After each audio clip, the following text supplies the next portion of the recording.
நான் வந்து 3 நாளாக வீடியோ போடலன்னு நினைக்கிறேன். அது சேர்த்து தான் இந்த வீடியோ 3 நாள்தும் நான் கிளிப்பிங் எடுத்து வச்சுருக்கேன். என்னுடைய சிவராத்திரி பார்த்தீங்கன்னா எல்லாரும் கோவிலுக்கு போகிற மாதிரி நானும் கோவிலுக்கு போயிட்டு வந்துட்டேன். பக்கத்துலேயே பார்த்தீங்கன்னா சனீஸ்வரர் கோயில் இருக்குது, நரசிம்மர் கோயில் இருக்குது, எல்லா கோவிலுக்குமே விசிட் பண்ணிட்டு வந்துட்டேன். அன்னைக்கு பார்த்தீங்கன்னா விரதம் இருக்கிறவங்க விரதம் இருந்திருப்பாங்க நல்லபடியாக.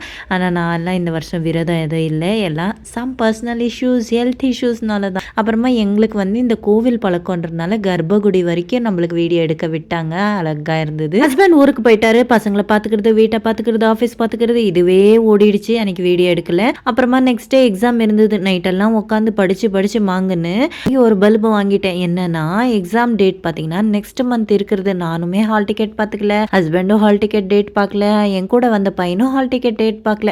4 மணிக்கு எஞ்சி லஞ்ச் பாக்ஸ் எல்லாம் பசங்களுக்கு பேக் பண்ணிட்டு 7 மணிக்கு வீடு விட்டது. அங்கே போய் பார்த்தா பல்பு வாங்கிட்டேன். இல்லை விட்டதை பிடிக்கணும் அப்படின்னு சொல்லி நல்லாவே ப்ரிப்பேர் ஆகி போயிருந்தேன். இப்படி ஆயிடுச்சே குமார், இது என்னடா கொடுமை அப்படின்ற மாதிரி. சரி போகலாம் அப்படி மெட்ரோவில் போயிட்டா சீக்கிரம் வீட்டுக்கு போயிடலாம் அப்படின்னு சொல்லிட்டு நடக்கிறோம் 3 கிலோமீட்டர் நடக்கிறோம். பட் மெட்ரோ ஸ்டேஷன் வந்த பாட காணோம். கால் வலி தான் வந்துச்சு. அதனாலே ஒரு 2 நாள் சஃபர் ஆகிட்டேன்னா.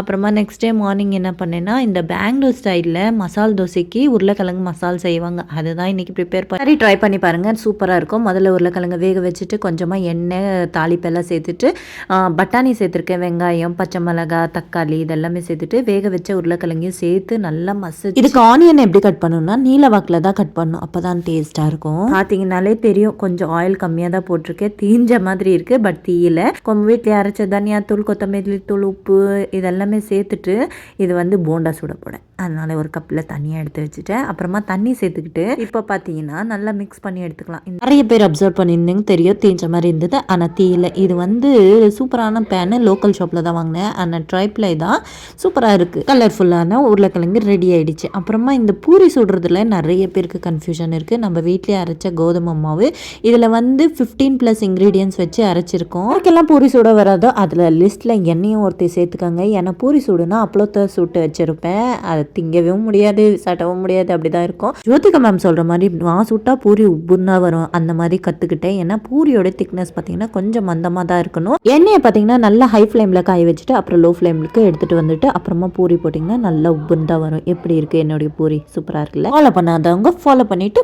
சப்ஸ்கிரைப் பண்ணுங்கள்.